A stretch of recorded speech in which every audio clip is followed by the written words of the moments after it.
Bonjour la VOD, bonjour. Donc là, ça commence maintenant. Si vous cherchez des conseils pour convaincre, être éloquent, prendre confiance dans vos capacités linguistiques, vous êtes au bon endroit. Et si vous pensez que c'est perdu d'avance, eh ben j'espère que non tout d'abord, et que quelques-uns de ces conseils vous seront malgré tout utiles.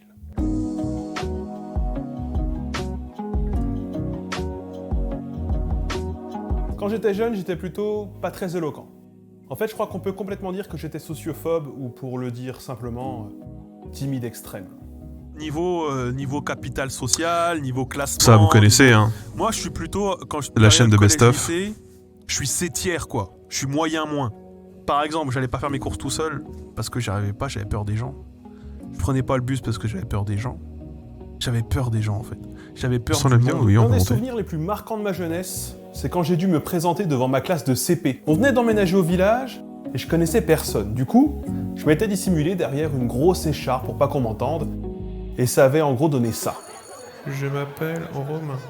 Des années Et c'était extrêmement triste parce qu'en fait, là, ce que je ne dis pas, c'est qu'on me l'a fait répéter plusieurs fois mon prénom parce qu'on ne m'entendait pas et juste j'osais pas. Je me suis dit, mais putain, c'est qui tous ces inconnus en face de moi Qui sont ces gens Qui sont ces gens Et en fait, j'avais même tellement peur de changer d'école que je continuais à habiter chez ma grand-mère pendant un petit moment pour aller à l'école, mon ancienne école. des anecdotes où ma timidité et mon non-charisme m'ont conduit à me retrouver dans des situations vraiment à la con, j'en ai pas mal à mon actif, on peut même dire que j'en ai tout le tour du manteau. Lui, il se met à tracer et à partir en courant dans la tente. Et il ressort en courant avec une espèce de grosse lanterne solaire. Et donc là, on s'est dit, ceci est un vol. Après, en fait, en gros, il nous dit, non mais il y avait personne dans la tente. Ouais, mais enfin, si là, on s'est fait voir, et je veux dire, il n'y a pas grand monde dans le village, et il y a une seule personne qui doit posséder ce genre d'item à 200 km à la ronde, 100 km à la ronde, tu vois. Donc moi, je ne prends pas les décisions.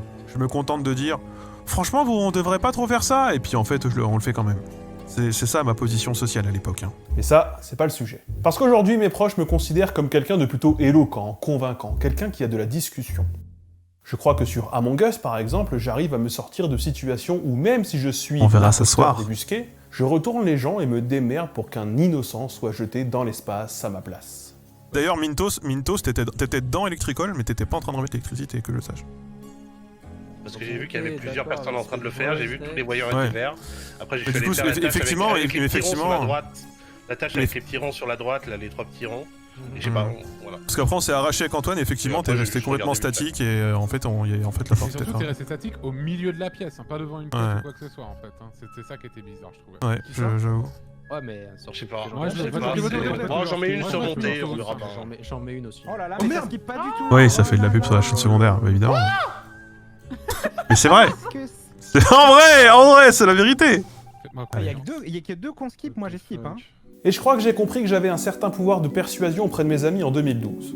J'étais alors à la fac et autour de moi, divers profils politiques se côtoyaient. Dans mon cercle social, il y avait un encarté UMP, un tendance FN, un autre de droite conservatrice sans étiquette, un dernier socialiste SOSDEM. Le vote est secret et je ne le saurai donc jamais avec Ah, et ça certitude, parle mais de je crois Schnabi. avoir réussi à convaincre chacun d'entre eux de voter pour la même chose que moi, et ce n'était pourtant pas leur cheval de course à l'origine. Alors oui, mes proches me considèrent comme éloquent. Mais ce sont mes proches, je les connais et ils me connaissent, et ça, eh ben ça change pas mal de choses. Et d'ailleurs, dans le cercle privé, je n'adresse que peu la parole Et à ceux d'ailleurs- qui ne sont pas mes proches. Ce n'est pas Ça, on peut déjà s'arrêter là-dessus. C'est important, déjà, de dire... Alors, juste, Schnabi, effectivement, m'a aussi probablement aidé hein, dans cette quête, puisque j'étais avec lui, et c'est de qui je parle, parce qu'en fait, je parle de notre cercle social commun de l'époque. Le fait que on puisse être éloquent ou quelqu'un de particulièrement bon à l'oral dans un cercle donné, c'est une donnée qui est importante. C'est-à-dire que vous pouvez très bien être éloquent uniquement dans un cercle privé. Et uniquement avec des gens avec votre groupe social, en fait, parce que vous maîtrisez les codes de votre groupe, vous connaissez les gens en question, vous savez ce qui résonne en eux, vous savez comment les convaincre, vous savez comment leur parler, vous savez aussi comment les écouter, vous savez peut-être aussi tout simplement quoi leur dire, ou par où passer pour les faire amener vers là où vous voulez les emmener. Alors attention, alerte, bientôt, alerte.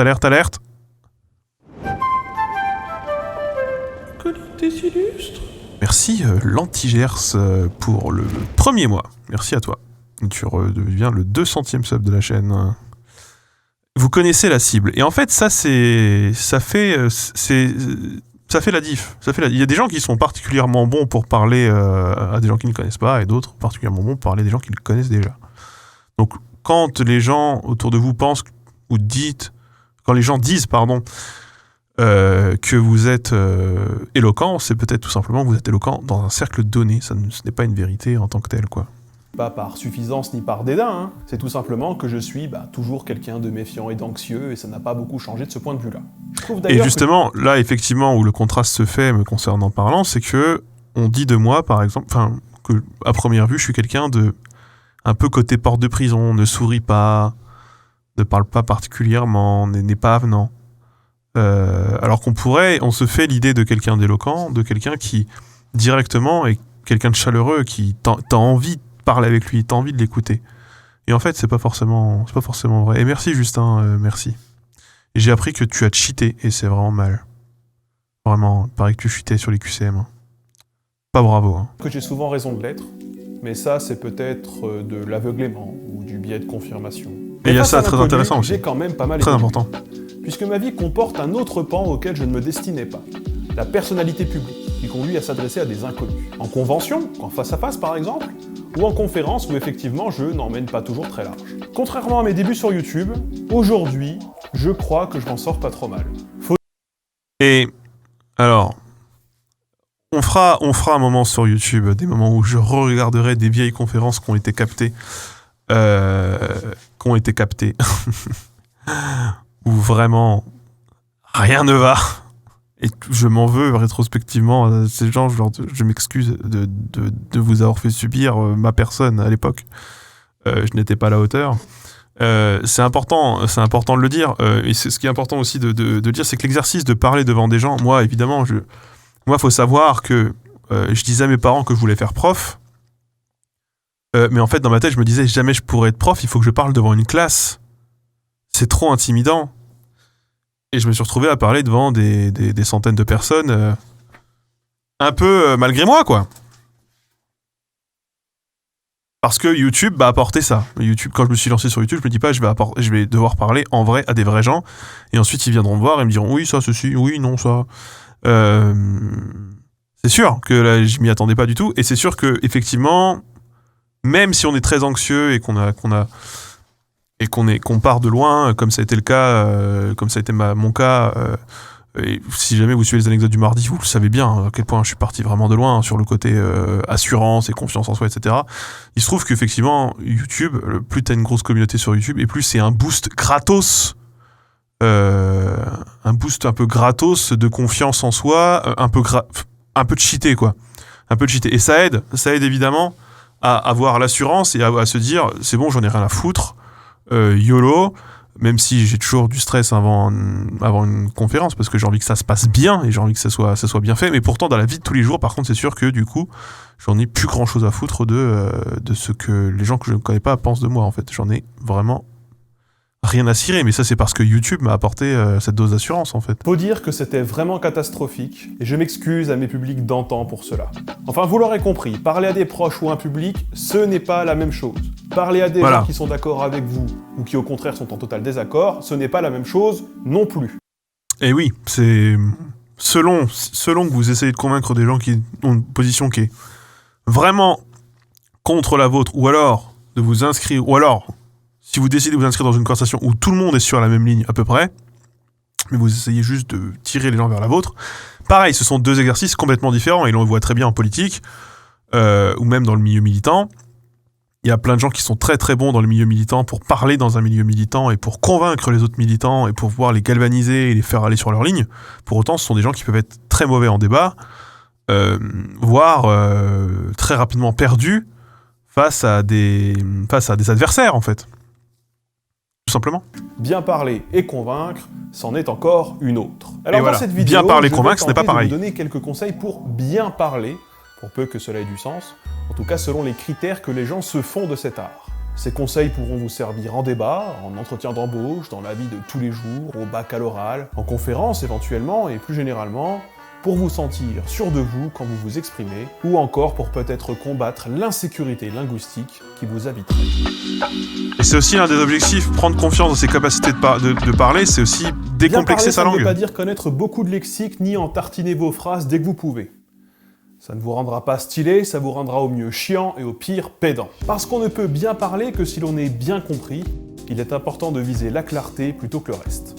Et ça, c'est vraiment, je l'ai mis en premier, parce que c'est extrêmement vrai. N'essayez pas d'impressionner des gens en utilisant des mots que vous ne comprenez parfois pas vous-même, ou qui échappent à votre auditoire. Alors oui, vous paraîtrez inaccessible et savant pour peut-être certains, mais c'est chiant les gens comme ça en fait. C'est chiant. Et si ton objectif c'est d'être compris, c'est perdu. Tu peux pas faire passer tes idées si personne ne comprend ce que tu dis en fait. C'est le b.a.-ba. Hein. Par ailleurs, il faut adapter son lexique à son auditoire sans jamais trahir sa propre identité lexicale.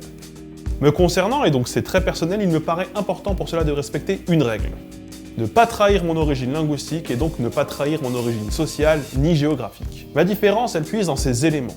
Et mes références y sont autant liées qu'elles le sont par ailleurs à ma génération, que j'essaye de ne jamais maquiller pour me rendre plus vieux ou plus jeune. J'ai l'impression que c'est le plus honnête, et donc finalement que c'est le plus simple.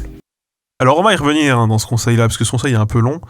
Mais ça me paraît important, et là j'aimerais juste faire une incise, un peu de storytelling évidemment, de toute façon il y a un disclaimer à la fin de la vidéo sur le storytelling. En fait, moi quand j'ai commencé YouTube, je voulais être, et c'est probablement une déformation universitaire à la base ou scolaire, être le plus neutre possible dans mon style, le moins possible montrer d'où je venais. Mais en fait, t'es juste transparent, c'est juste extrêmement chiant d'être des gens comme ça, c'est juste pas possible. Et puis je me suis détendu en fait, et je pense que maintenant je pourrais absolument pas faire le chemin retour, et vous le savez, on en a déjà parlé 10 000 fois. Et donc ne pas trahir d'où je viens et qui je suis lexicalement parlant, c'est-à-dire finalement ne pas trahir, ne pas trop me prendre la tête sur comment je dois parler ou comment je ne devrais pas parler, etc. Ça me libère beaucoup de place dans l'esprit pour me focaliser sur tout un tas d'autres choses. Et ça, c'est salvateur. C'est vraiment salvateur, parce que si c'est un paramètre en moins à gérer.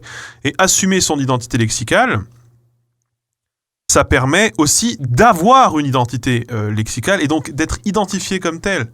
Avoir une façon de parler, un style qui nous distingue au milieu de la masse. Et effectivement, là, tu parles des journalistes. Effectivement, les journalistes sont pour cela tous autant remplaçables les uns que les autres dans leur façon de parler. Après, c'est parce que s'il y a un biais professionnel, hein, il y a ce qu'on cherche, qu'on appelle l'accent neutre ou l'accent international ou le français hexagonal, etc.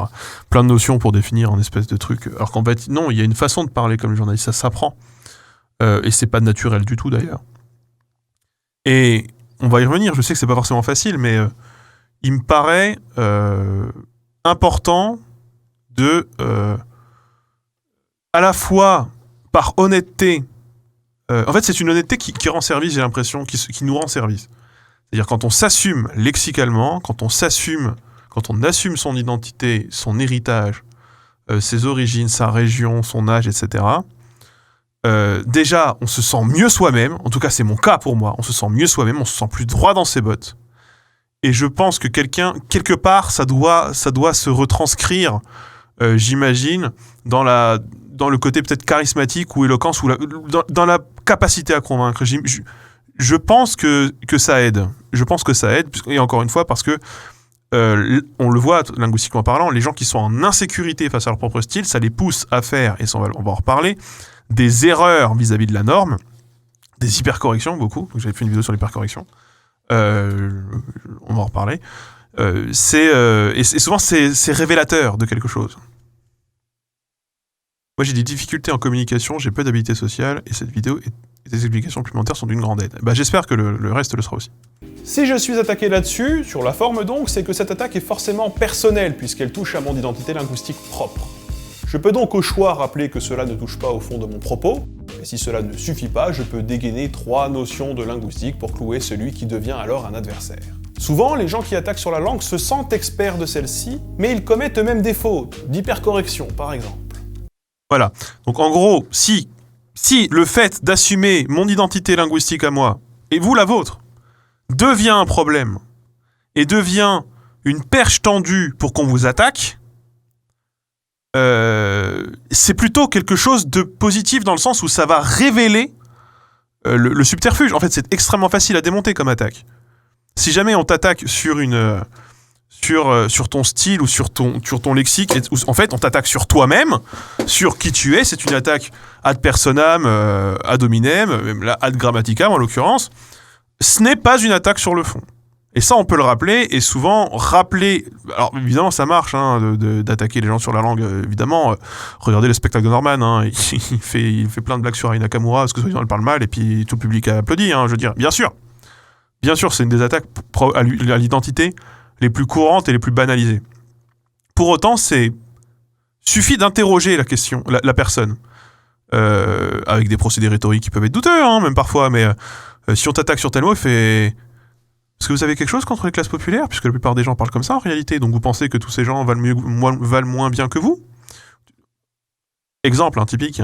Et en fait, tu peux très rapidement coincer quelqu'un en le faisant passer pour méprisant, et les gens, même quand ils sont méprisants, ne veulent jamais passer pour méprisants. Parce que c'est disqualifiant. C'est disqualifiant, il y a juste ce titre d'ailleurs. Pour faire le plein d'arguments sur comment vous défendre là-dessus, je vous recommande 3 vidéos à moi. Celle sur l'hypercorrection, on vient d'en parler, celle sur les grammaires nazis, qui sont des connards, et celle sur l'Académie française, là il y a tout un tas de trucs à dire, je ne vais pas... Donc là, l'hypercorrection, c'est quand tu fais des fautes qui en fait, pour toi, tu veux tellement respecter la norme que tu finis par faire des fautes, mais des fautes spécifiques qui sont des fautes d'hypercorrection, quand tu te corriges trop. Les grammaires nazis sont des connards, évidemment, je vous incite à aller voir cette vidéo, et l'Académie française, il y a tout un tas de trucs aussi qui permettent de contrer pas mal d'argumentation, puisque là, c'est plus spécifiquement l'argument d'autorité linguistique. On dira, oui, mais l'Académie a dit que... Oui, mais c'est qui l'Académie, en fait? Et là, le débat dérive. Mais ça permet de, malgré tout, acculer quelqu'un en débat ou en joute verbale. Et si on attaque sur la fin, parce que la personne utilise un vocabulaire volontairement compliqué pour que son argument ne soit pas compris. On va en parler, c'est un autre truc. Évidemment qu'il faut être compris.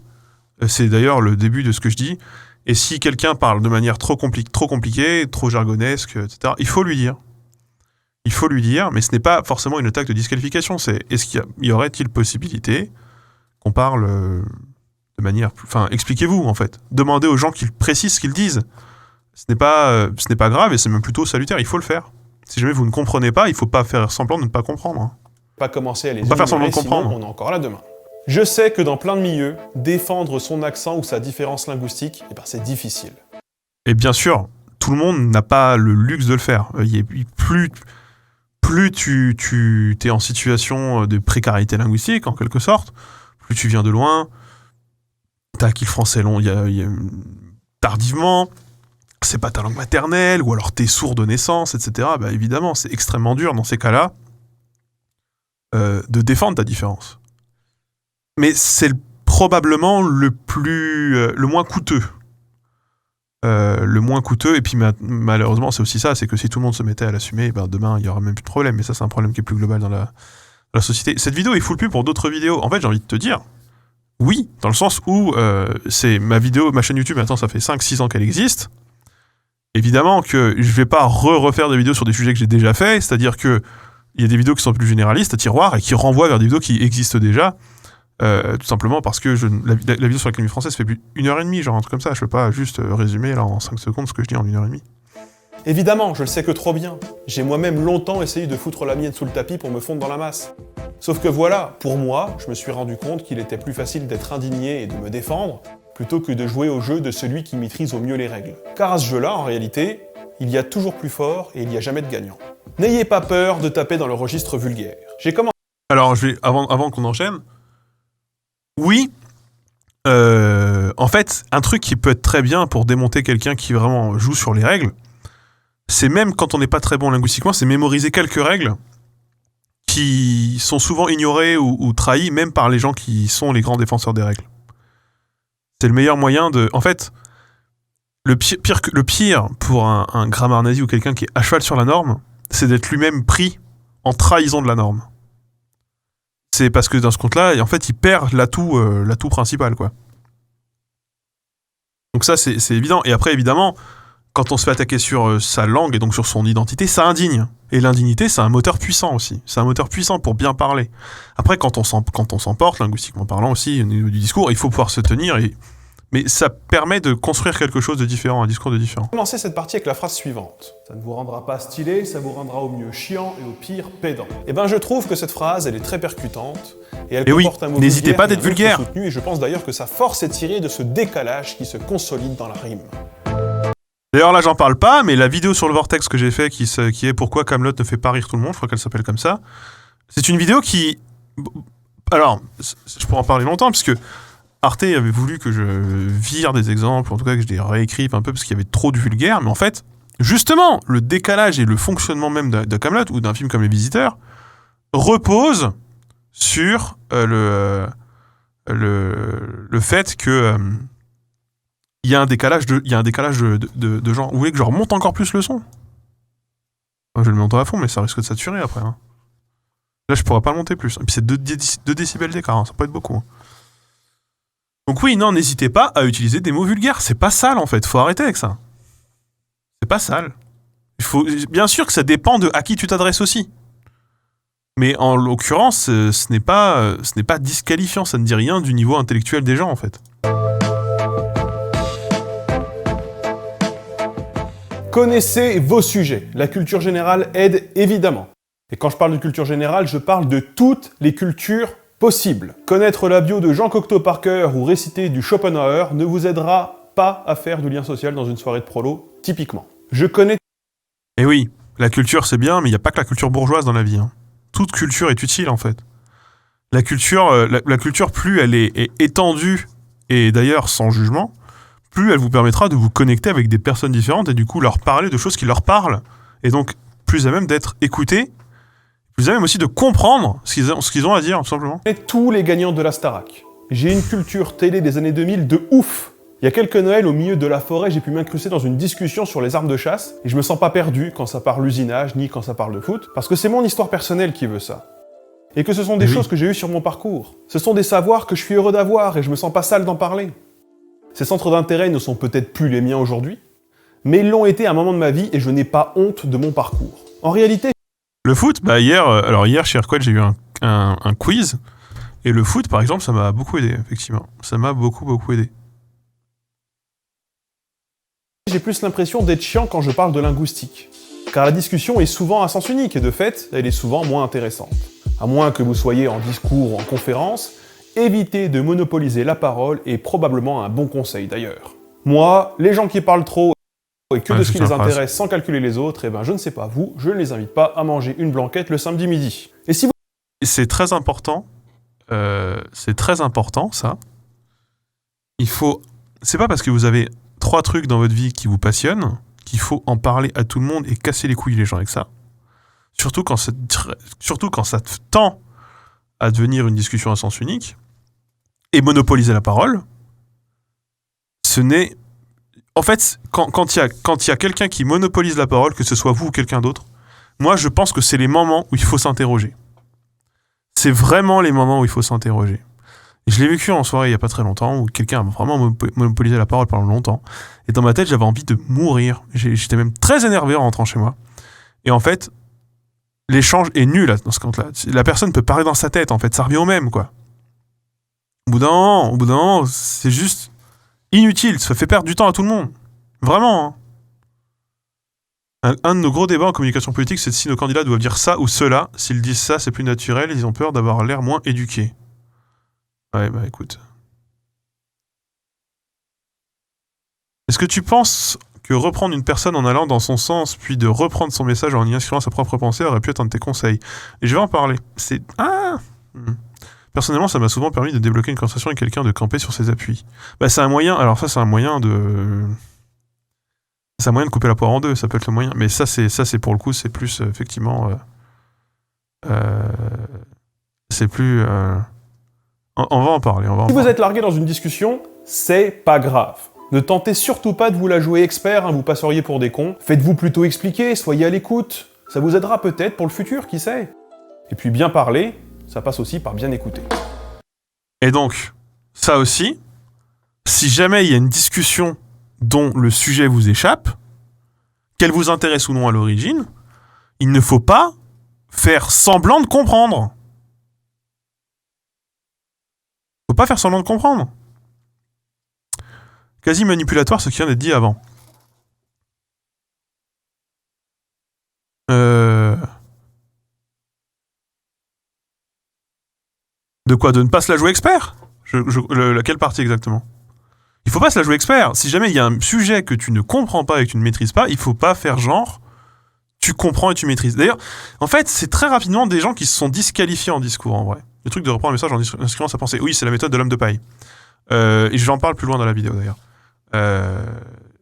J'en parle dans la vidéo. Un peu plus loin. Il y a, en fait, vraiment, moi, la plupart des gens qui m'ont saoulé dans la vie, je pense que pour beaucoup, il y en avait des mythomanes. Et il y avait des gros mythomanes, il y avait juste des un peu mythomanes. Et les un peu mythomanes sont souvent des gens qui, dès l'instant qu'on parle des trucs, ils font « Ouais, je sais, ouais !» Et en fait, les gens qui savent tout sur tout, eh bien, ils finissent souvent par avoir la réputation déjà de ne savoir rien sur rien. Et c'est un peu comme cette histoire de Pierre qui crie au loup, quoi. C'est-à-dire que dès l'instant que tu dis que tu sais dans des moments où tu ne sais pas, eh ben, le moment où tu sais vraiment, on est plus à même de te faire confiance et de te croire. Donc vaut mieux être humble. En fait, de toute façon, c'est un conseil que je donnerais de manière générale. Vaut mieux être humble. Ça ne peut que renforcer ta position quand elle est juste et bien défendue. Tout simplement. On en est qu'au numéro 3. Hein. Ce troisième conseil, il est à l'intersection du premier et du deuxième. Restez dans ce que vous maîtrisez sur le plan linguistique. Il ne faut pas tenter des structures de phrases que l'on maîtrise mal, ni des mots dont on connaît qu'à peu près le sens. C'est le meilleur moyen de passer pour un blaireau. Donc Pour vraiment, ça, on en a déjà un peu évitez de vous la jouer street si vous êtes estampillé bourgeois, et si vous l'êtes pas besoin de vous la jouer prout-prout subjonctif de l'imparfait pour être plus écouté, parce que vous ne bernerez sûrement pas grand monde. Alors, ça, c'est à nuancer, évidemment. Mais de manière générale, il ne faut pas essayer de calquer un style ou une façon de parler qui n'est pas la sienne. Ça ne peut que mal se passer. Ça ne peut amener à rien de bien. Donc si jamais vous êtes les hommes politiques bourgeois là, qui se la jouent street, par exemple, mais en fait ça fait illusion nulle part. Ça les fait passer pour des blaireaux. Mais vraiment, hein, 10 000. Hein. 10 000. Et en même temps, le côté parce qu'il ne le suit, machin. Alors les gens qui parlent avec des structures de phrases les gens qui parlent comme des bouquins de Proust ou je sais pas quoi, ce n'est pas possible. Juste, ce n'est pas possible. Qu'est-ce que tu cherches à faire? Hein? Je comprends que quelqu'un qui monopolise la parole, ça peut être pénible, mais il faut pas oublier que parfois la personne ne fait pas exprès. Oui, mais c'est pour ça qu'il faut s'interroger soi-même. Il faut toujours se demander si c'est pertinent et si on embête les gens. Et d'ailleurs, leur dire, désolé si je parle trop, si c'est chiant, si c'est pas intéressant, dites-le moi et on passe à autre chose, c'est pas grave, quoi. Parce que sinon, ça ne peut que mal se passer, en vrai. Ça dépend des sujets, mais c'est par rapport à si c'est par rapport à un intérêt, ça peut être parce que la personne a des hyperfixations et que ça lui permet de rester calme. Oui, bah là, on est sur autre chose.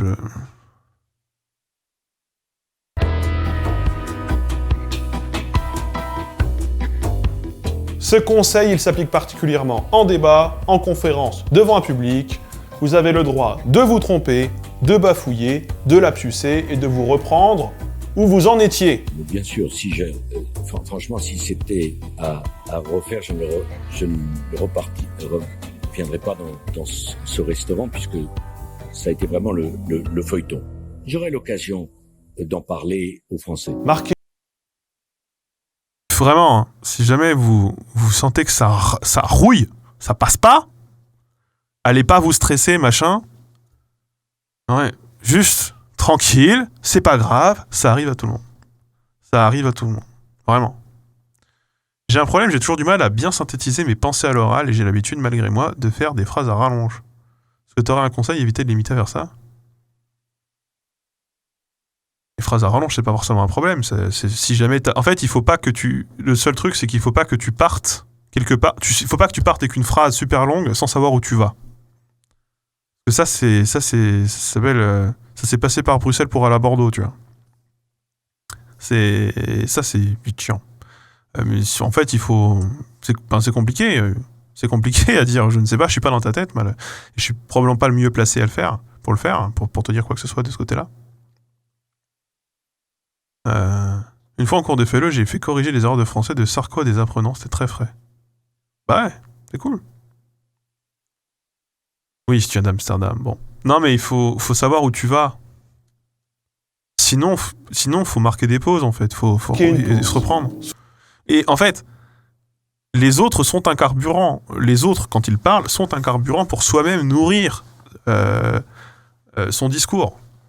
Alors, bien sûr, c'est différent quand vous êtes en discours politique, genre pendant 1 heure, etc. Mais si jamais vous êtes dans un cadre de discussion, s'interrompre et laisser parler les autres, ça peut être un moyen de rebondir et donc de faire avancer les choses, quoi. Soufflez un coup et reprenez l'air de rien. Eh oui, si jamais vous vous bafouillez, soufflez un coup. C'est l'embourbement assuré. Personne ça va bien n'est se une passer. machine infaillible. Personne n'a la maîtrise parfaite de son élocution, de sa grammaire ou encore de sa fatigue, de son anxiété. Ça, c'est important. En fait, faut détendez-vous, quoi. C'est pas grave, en fait. Personne ne parle parfaitement, à part dans les séries et dans les films. Ça arrive à tout le monde de se tromper. Et c'est normal, c'est bien humain.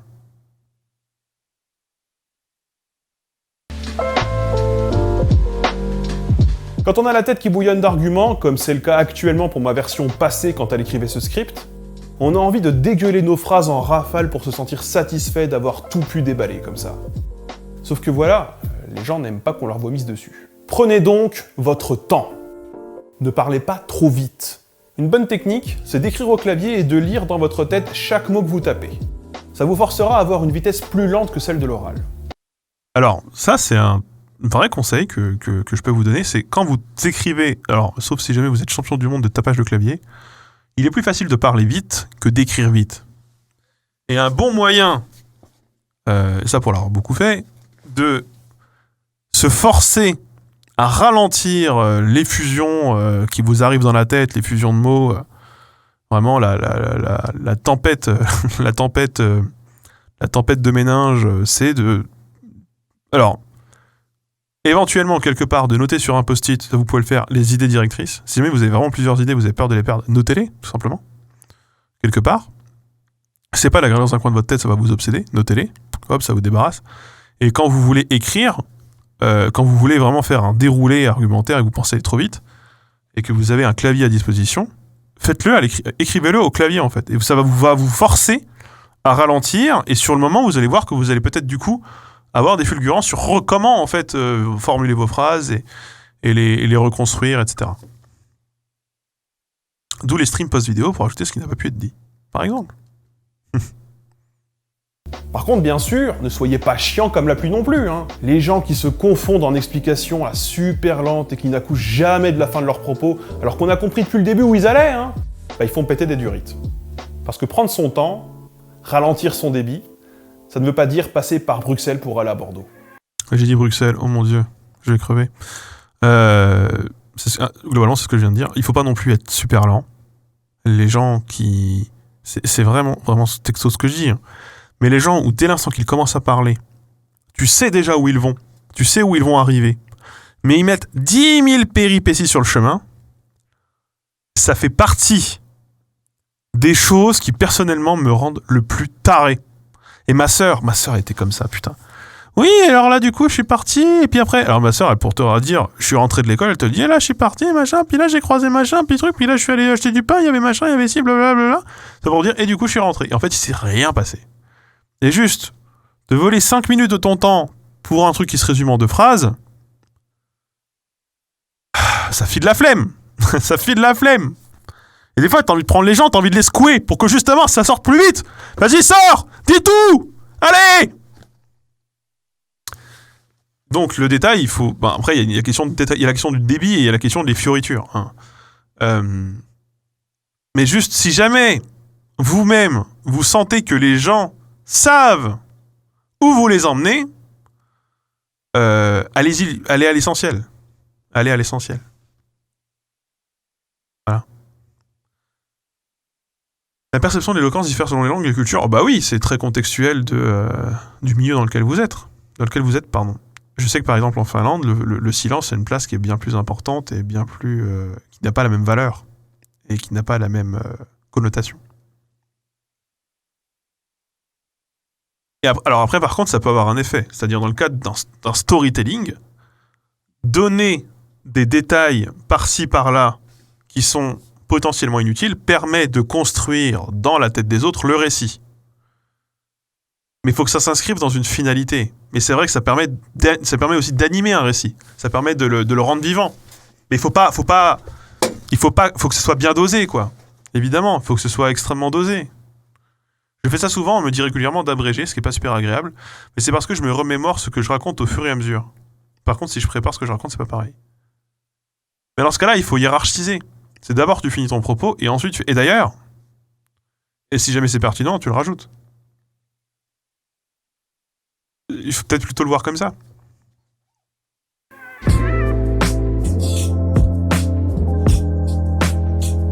Des fois, se taire, c'est bien. Beaucoup ont tendance à vouloir meubler le vide dans les conversations comme si ça les angoissait et les plongeait dans une forme d'insécurité. Pourtant, le silence est le meilleur point de départ pour un discours ou pour une argumentation. Et vaut mieux ponctuer son discours de silence pour chercher ses mots que de le ponctuer de phrases incomplètes ou d'interjections comme C'est chiant, je sais, surtout que les interjections sont omniprésentes à l'oral. Donc si vous en lâchez quelques-unes, ce n'est pas très grave non plus. D'ailleurs, c'est très intéressant parce qu'effectivement, les interjections sont présentes dans, je crois, 90% des énoncés contiennent des interjections. Les interjections, c'est des petits mots, c'est des petits fillers qui peuvent être des mots entiers, ce qu'on appelle des interjections de second ordre, ou des interjections secondaires. Et les interjections primaires sont les interjections qui sont purement vocaliques, qui apportent, malgré tout, une information. Ça peut être l'hésitation, la surprise, la peur, bref, ça permet à un discours d'exister d'un point de vue émotionnel. Et donc, ce qui est très intéressant, et ça j'en avais parlé dans une autre vidéo, je ne sais plus laquelle, une vidéo qui n'est pas très vieille, je crois, mais les interjections, par exemple, c'est une vidéo du Vortex d'ailleurs, je crois. Les interjections sont souvent présentes dans les interviews, elles sont écrites, les interviews écrites, hein, elles sont écrites que lorsque l'on veut insister sur le côté pas cool, le côté un peu hésitant d'une personne, ou le côté elle est pas sûre d'elle, elle est en insécurité, elle est pas très maligne. Là, on va écrire les interjections. Sinon, si on met quelqu'un qui a vraiment un discours fort, etc., même s'il a vraiment des interjections à l'oral, on les notera pas. Donc il y a quand même quelque chose de péjoratif. Et donc c'est évidemment pas juste, et c'est évidemment linguistiquement même quelque part incompréhensible. Mais il se trouve que la société étant ce qu'elle est, et notre comment dire, univers linguistique étant ce qu'il est, évidemment que vaut mieux se taire que de faire des interjections. C'est le cas. Et je sais que, et ça on le dit beaucoup sur Twitch, il faut parler tout le temps, il faut vraiment occuper le stream comme je suis en train de le faire actuellement, il faut éviter les silences, il faut éviter les blancs. Sauf que vous le verrez en jouant à GeoGuessr, c'est bien plutôt que se répéter, vaut mieux se taire, par exemple. Sauf si c'est pour reformuler une phrase. Et ça, vous devez le voir, je le fais beaucoup, notamment sur les anecdotes. Il m'arrive des fois de partir dans des phrases et m'arrêter, me reprendre avec une phrase bien construite. Là, c'est très con, c'est parce que je pense à la vidéo comme elle sera montée. Et quand la vidéo, elle sera montée par le monteur, il va sélectionner la phrase entière bien construite et il va complètement supprimer l'autre. Donc effectivement, le live étant ce qu'il est, la culture de l'instant, c'est la culture de l'instant. On peut pas, de la planche, je le répète beaucoup, mais c'est justement le fait de pouvoir se reprendre et le pouvoir de reformuler ses énoncés et parfois se taire. Parce que là, je parle trop, par exemple. Là, il faudrait que je me taise à ce moment-là. Il faudrait que je me taise beaucoup. Et par exemple, un bon moyen d'occuper le stream et d'occuper la place quand on n'a rien à dire, c'est lire les gens. C'est lire les gens, tout simplement. L'interjection peut être utile à transmettre une émotion loin de tout discours. Mais c'est ce que je dis. Non mais c'est ce que je dis. Les interjections, c'est bien. Et c'est-à-dire, c'est pas grave si on en utilise. Et j'en utilise plein. Et d'ailleurs, je me flique pas particulièrement là-dessus. C'est juste que la perception de la société sur la langue, c'est que les gens qui utilisent l'interjection sont des gens qui ont moins de style ou qui sont moins moins carré linguistiquement parlant. Ce qui est faux, hein, je pense. Hein. Mais c'est la perception et celle-ci. À l'oral, c'est le bordel, de toute façon. Pour avoir un peu bossé sur la grammaire de l'oral et l'analyse du discours, l'idée même de la structure de la phrase ne va pas de soi. Ça fonctionne par bribe, reprise, scorie. Oui, tout à fait, bien sûr. Et d'ailleurs, pour les gens qui feraient de l'allemand ici, on vous dit le verbe va à la fin et vous dites putain, à l'oral, il faut que je fasse une phrase où le verbe ira à la fin, forcément, etc. En réalité, non. Le verbe est à la fin que de la partie de l'énoncé que vous maîtrisez. Si vous rajoutez des trucs ensuite, vous n'attendez pas avec votre verbe dans un coin pour le mettre. Des fois, vous le lâchez au milieu de la phrase et puis c'est bon. Ceux qui ne savent pas, c'est le verbe notamment infinitif ou le participe passé en allemand va à la fin de la phrase. Bref. Par ailleurs, en cas de débat ou de joute verbale avec quelqu'un qui a tendance à combler les vides sans trop savoir où ça le mène, mon conseil, c'est de le laisser parler. Car ces gens finissent par se trahir, se contredire ou fournir l'argument parfait pour rebondir. Alors là, on va en reparler plus tôt, mais c'est effectivement se taire, et c'est ce que je disais plus tôt, c'est laisser aussi la place aux gens pour parler. Et en fait, trop parler, surtout dans un contexte de débat ou d'échange, où il y a des arguments qui sont envoyés d'un côté ou de l'autre, trop parler conduit à fournir la matière aux autres pour vous contredire. Parce qu'en fait, à vouloir occuper l'espace, parfois sans savoir où vous allez, vous donnez à un moment la perche à votre adversaire pour qu'il vous tatane en fait. Vous allez donner, des fois vous allez vous trahir en fait. Vous allez mal vous exprimer, vous allez divaguer, ce qui va faire que vous allez partir sur autre chose et du coup il suffira de répondre sur la divagation et non pas sur le propos de base pour vous disqualifier, etc. Et donc vaut mieux se taire. Une fois qu'on est sûr de son truc, de son bloc, vaut mieux se taire. Voilà. Et laisser les autres enchaîner. Je pars ici du principe que vous êtes honnête et de bonne foi. Et face à un adversaire qui part dans une tirade décousue tirant tout en longueur, il y a 3 façons de réagir. Premièrement, la façon noble. Si vous avez compris le propos général, reformulez-le plus clairement en 3 fois moins de phrases, et c'est votre intervention à vous qu'on retiendra. Alors là, on va rentrer juste dans les propos. Alors, ça va être du plus honnête au moins honnête. Mais de base, on est déjà sur des techniques un peu manipulatoires. Je tiens à le dire, c'est des techniques qui sont de base un peu manipulatoires. Synthétiser le propos de quelqu'un d'autre, ça permet de se le réapproprier. Donc ça dans le cadre où quelqu'un parle trop. Hein. Et donc, c'est vous qui avez le dernier mot, c'est vous qui avez clarifié, c'est vous qui avez éventuellement levé des ambiguïtés sur des choses qui avaient été mal comprises. Et quelqu'un qui synthétise et qui synthétise bien le propos des autres, c'est quelqu'un qu'on aime bien et qu'on aime bien écouter. C'est aussi un bon moyen, c'est pas forcément méchant, hein, c'est aussi un moyen de passer à autre chose. C'est-à-dire, bon d'accord, t'as voulu dire ça, ok, on a compris, salut. Et si vous n'avez pas tout compris, demandez à ce qu'on vous réexplique et prenez votre mal en patience. Votre interlocuteur ou votre audience se lasseront avant vous. Pardon, mais je n'ai pas compris et peut-être pourriez-vous me réexpliquer.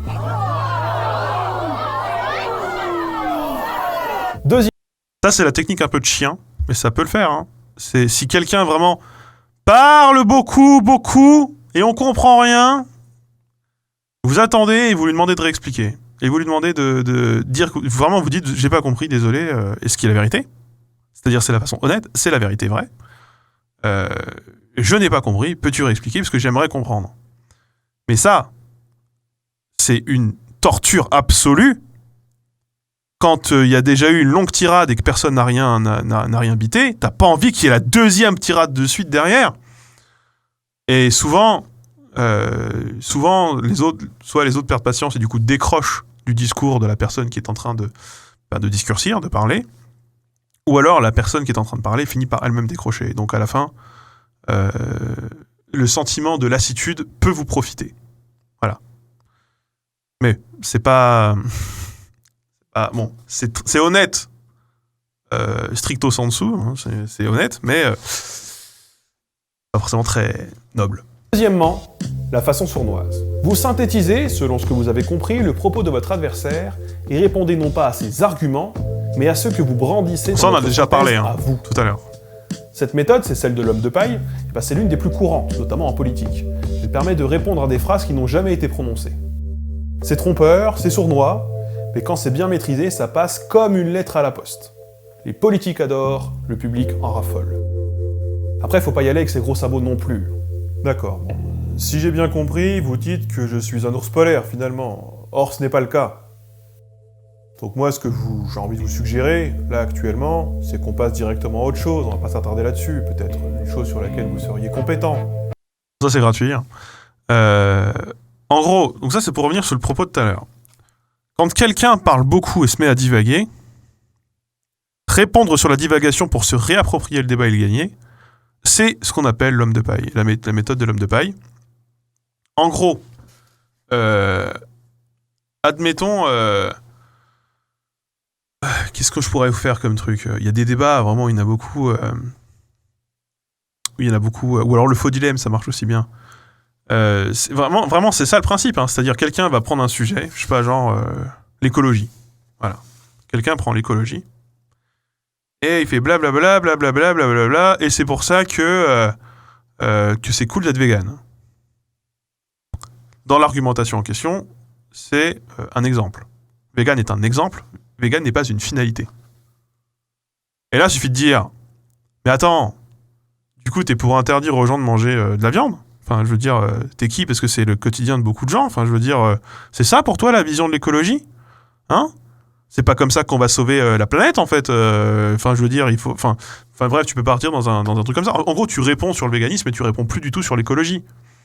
Et en fait, en répondant sur le véganisme et en faisant une tirade sur le véganisme et en convainquant que vous avez raison sur un sujet comme le véganisme, votre auditoire qui peut déjà être acquis, en fait, si jamais vous savez que tous vos potes mangent de la viande et que du coup vous partez sur un discours sur le véganisme et que vous le gagnez quelque part, dans leur tête, vous aurez peut-être disqualifié l'idée même de sa vision de l'écologie. Alors que peut-être que, justement, l'exemple de véganisme, à la base, c'est un exemple. Ce n'est pas une finalité, ce n'est pas central dans l'argumentation. Ça, c'est la méthode de l'homme de paille. C'est répondre sur une partie de la vérité. Et même, le pire de tout ça, ce que tu peux vraiment faire, c'est même caricaturer le débat de quelqu'un et répondre sur la caricature qu'on a soi-même dressée. Ce qui revient au même. Hein. Par exemple... je sais pas. Ouais, d'accord, les écolos, machin, mais vous êtes tous en Sarwell. Du coup, vous voulez quoi, imposer le Sarwell à tous ? Parce que le Sarwell, c'est quand même pas très écologique comme moyen de produire, enfin, comme truc à produire. Et là, en gros, t'essaies d'induire l'idée que les écolos ne sont pas écolos parce qu'ils portent des Sarwell, alors qu'en fait, peut-être qu'ils n'en portent pas. C'est gratuit. C'est vraiment gratuit. Alors, après, on va poser plus haut la question de est-ce qu'on est toujours sur le bien parler ? On n'est pas plutôt sur comment gagner un débat ? Alors en fait, gagner un débat, ça peut rentrer dans le cadre du bien parler, puisqu'en fait, il y a deux choses. Les plus grands rhéteurs en politique qui sont souvent définis comme tels, et les politiques que les gens aiment écouter, sont en fait souvent des gens qui sont bons en débat. Ou bons en discours, ou bons dans les deux. Parce qu'il y a quand même quelque chose il y a un lien, il y a quelque chose. Et surtout, dans beaucoup de moments dans la vie, et probablement même au quotidien, vous confrontez votre vision des choses à celle des autres par le discours, par votre façon de communiquer, par les mots que vous employez, etc. Vraiment, hein, dès l'instant que vous êtes deux, il suffit juste de devoir prendre une décision commune alors que les deux personnes ne sont pas forcément d'accord ou doivent trouver un terrain d'entente. Et déjà là, à ce moment-là, il y a une forme de débat qui se met en place. Il y a un échange d'arguments, on doit trouver une solution, ou pas, ou alors conclure même qu'on n'est pas d'accord, ou alors essayer de convaincre l'autre que sa solution à soi est la meilleure. Et dès cet instant-là, c'est pas un débat politique en tant que tel, mais c'est déjà un débat, il y a déjà quelque chose, quoi. Il y a déjà un échange ou une joute verbale même parfois. Il faut pas que ça aille très loin. Hein. Et oui, enfin bref, c'est des exemples, tout ça que j'utilise, c'est un peu vague. Mais je pense que vous avez compris là où je veux en venir. Vous avez peut-être des exemples dans les commentaires de la VOD, évidemment. Ça, par exemple, c'est le schéma classique, mais avec les gros sabots. C'est couillu, mais c'est bourru. Troisièmement, la façon déloyale. Vous dites que vous n'avez rien compris. Avoir parlé pendant 10 minutes pour rien, ça fait toujours mal au cul. Vous pouvez même clôturer le débat en disant que vous ne parlez pas avec les débiles qui savent pas poser 2 arguments, mais là, on atteint vraiment un stade de connardise important. Quoi qu'il en soit, plus généralement, et notamment lorsque l'on est face à un auditoire plutôt que... Et là, juste, moi là, je me souviens d'un exemple très précis. Donc vraiment, quelqu'un qui parle beaucoup et qui essaye de vous impressionner, ou qui essaye de... Vraiment, qui part dans une envolée lyrique, quelle qu'elle soit. Et là, vous marquez un blanc et vous dites j'ai rien compris. Je vois pas du tout c'est quoi le rapport avec ce dont on est en train de parler. Donc bon, là, j'ai perdu 10 minutes. Est-ce qu'on passerait pas à autre chose, là, parce que je crois que c'est pas possible, quoi. Et il y a un exemple dont je me souviens, en fait, il y a un truc, ça me fait penser à quand Sardoche et Mandax quand Mandax était parti parler chez Sardoche, il a fait un live de 4 heures, parce que Sardoche, il parlait des énergies et blablabla, etc., et ceci et cela. Et Sardoche, il commence à partir dans un truc très classique qui est vendre son CV, ça d'ailleurs on va en parler, vendre son CV pour donner du poids à ses arguments, c'est-à-dire en gros faire de l'argument d'autorité. Dire oui, blablabla, et puis j'ai fait les maths, et puis j'ai fait ceci, et puis j'ai fait prépa, ou je sais plus quoi, ou maths sup, et machin. Et là, t'as Mandax qui s'arrête et qui fait « ça ne m'intéresse pas. Ça ne m'intéresse pas parce que ça ne veut rien dire. Là, on parle plus du tout du sujet. Parlons des faits. » Boum. La personne déballe son truc pendant 10 minutes pour paraître stylé, en pensant renforcer son truc, et tu lui casses le château de cartes en un rien de temps, quoi. Alors ça peut paraître parfois bourru, hein, ça peut paraître même parfois méchant, mais par contre, ça, pour les gens qui sont d'accord avec vous ou qui sont dans le doute, ça peut vraiment en mettre un coup, quoi. Encore une fois, c'est pas forcément le plus loyal, mais le plus sympa. Mais c'est quelque chose qu'on voit beaucoup, hein. C'est quelque chose qu'on voit beaucoup. Et même d'ailleurs, on peut même aller plus loin et induire la question pour coincer l'autre. Et ça énerve beaucoup parce que c'est vraiment très déloyal comme principe. Oui, alors bien sûr, il y avait le Mitterrand qui a fait vous avez tout à fait raison, monsieur le Premier ministre. Vraiment, Chirac qui fait sa tirade. Et je ne suis pas le Premier ministre et vous n'êtes pas le président. Nous sommes 2 candidats, l'un face à l'autre, blablabla. Vous avez tout à fait raison, monsieur le Premier ministre. Allez, on passe à autre chose. Effectivement, c'est une phrase dont on se souvient beaucoup parce que c'est vraiment c'est extrêmement assassin et puis ça permet de gagner du terrain en débat. Ça permet de gagner du terrain, effectivement. Et après, un truc qui est traître et qu'on voit beaucoup dans la presse, et je crois que c'est Horizon Gull qui avait fait une vidéo dessus qui s'appelle genre l'effet Julien Lepers, je crois qu'elle s'appelle la vidéo en question. C'est poser des questions auxquelles les autres ne peuvent pas avoir de réponse et les disqualifier du coup. Typiquement, en gros, combien la France a de sous-marins nucléaires ? Je sais plus, je crois que c'est une question à Ségolène Royal. Après, vous ne savez pas ? Vous ne savez pas combien ? Bon, on va passer à autre chose, des sujets sur lesquels vous êtes plus compétent, et t'élu d'un sujet. Allez, salut. Et je crois que c'était débat présidentiel, c'était pas Sarko... C'est pas un bail genre Sarko-Ségolène ? Sarko-Ségolène Royal ? Combien coûte un porte-avions ? Oui, combien coûte un porte-avions aussi ? Ça, c'est Asselineau.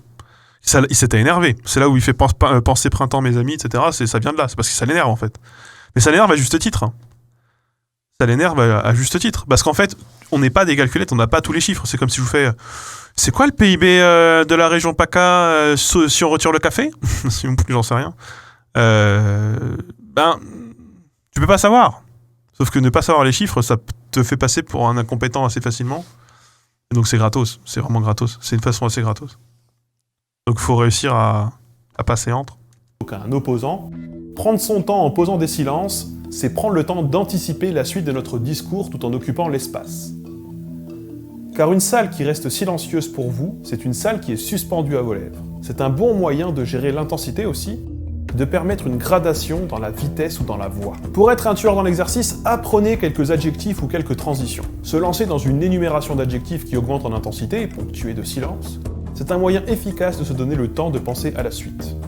C'est pas forcément très subtil, c'est pas forcément très facile, mais c'est très efficace. Et là notamment, par exemple, tout ce segment où j'énumère des adjectifs, eh bien je viens de l'improviser. Et j'ai l'impression que ça s'est plutôt bien passé et que vous n'y avez vu que du feu. Peut-être que je me trompe.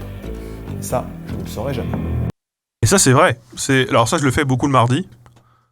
Si jamais vous êtes dans un cadre où vous devez parler, occuper l'espace. Alors là, pour le coup, là, on part sur autre chose. Là, il y avait beaucoup de débats politiques, etc., machin. Admettons que vous êtes oral de français, oral d'histoire, oral de quoi que ce soit, entretien d'embauche. Vous devez occuper l'espace. On attend de vous que vous parlez et que vous vous vendiez. Et à un moment, vous savez plus trop quoi dire. Vous êtes un peu perdu. Eh bien, il faut occuper avec des subterfuges. Les subterfuges, c'est apprendre en gros des coordinateurs ou des moyens de passer d'une phrase dans une autre. Et la gradation d'adjectifs, ça marche toujours. Tu prends ton temps, tu ralentis le débit, tu fais des pauses et t'énumères des adjectifs en gradation, donc en montant en intensité. Et ça, écouter des discours politiques, hein, ça arrive, mais tout le temps. Tout le temps. Je suis en train de lire ton livre, il vaut vraiment le coup, même si des chapitres ont été adaptés en vidéo.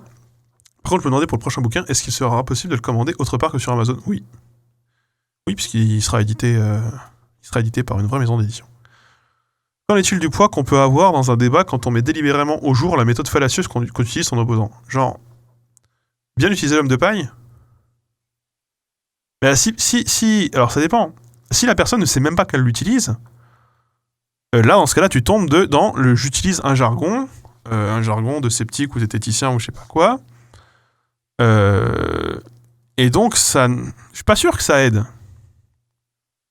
Je suis pas sûr que ça aide. Je suis pas sûr.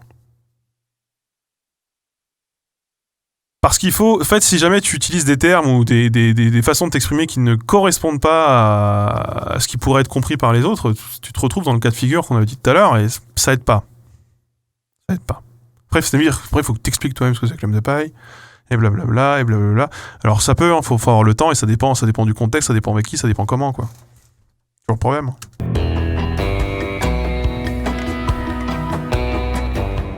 On a coutume de dire qu'un bon orateur est un orateur qui reste calme en toutes circonstances devant toute situation.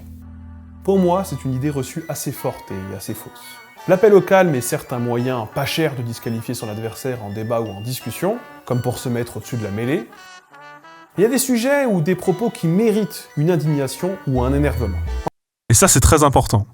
Ça, c'est les gens qui appellent au calme dans un débat. Il y a plusieurs cas de figure. Évidemment. Il y a juste, t'as pas envie de t'énerver, c'est une soirée, etc. Du coup, on passe à autre chose, blablabla. Et en même temps, il y a aussi ceux qui énervent volontairement et qui ensuite appellent au calme pour disqualifier les personnes qu'elles ont énervées. Sauf que on a le droit d'être indigné.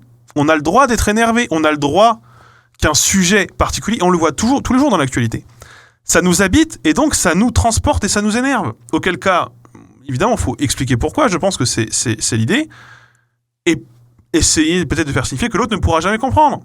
Et donc, être énervé, ce n'est pas grave. Vous avez le droit de vous énerver.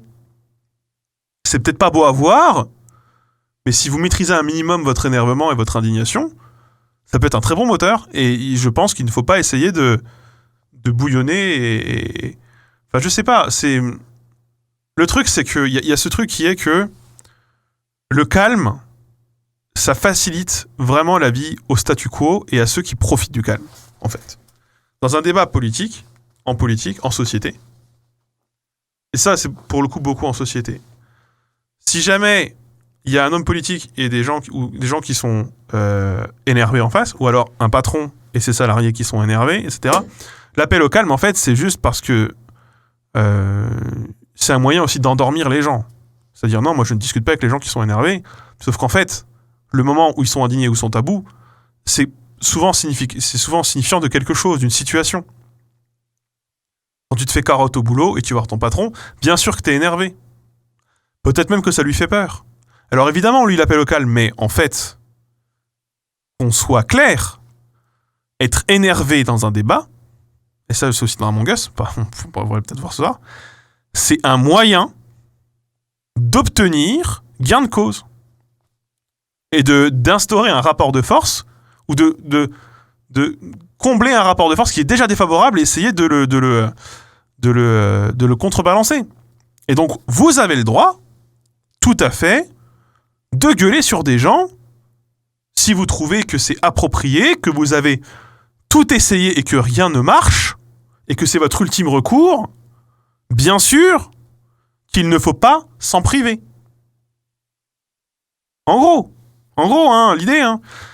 Donc du coup, ça me fait penser, hein, même quand Macron va dans la rue, par exemple, et qu'il a des gens en face de lui qui vivent les mesures et sa politique, et que ces gens-là sont énervés, quand Macron il dit bah non, moi je réponds pas aux gens qui sont énervés, là on parle calmement. Mais en fait, lui, il peut se permettre de parler calmement parce que son quotidien n'est pas tant impacté que ça, alors que le quotidien de ces gens-là, c'est leur vie. Donc ils ont le droit d'être indignés, ils ont le droit de s'énerver. Voilà.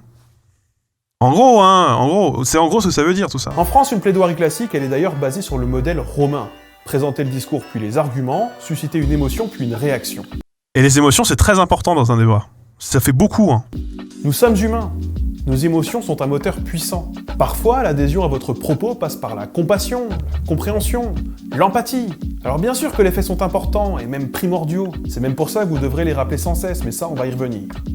C'est ça, c'est-à-dire que ce n'est pas parce que vous mettez de l'émotion dans un discours que ça prend le pas sur les faits ou que ça ampute les faits.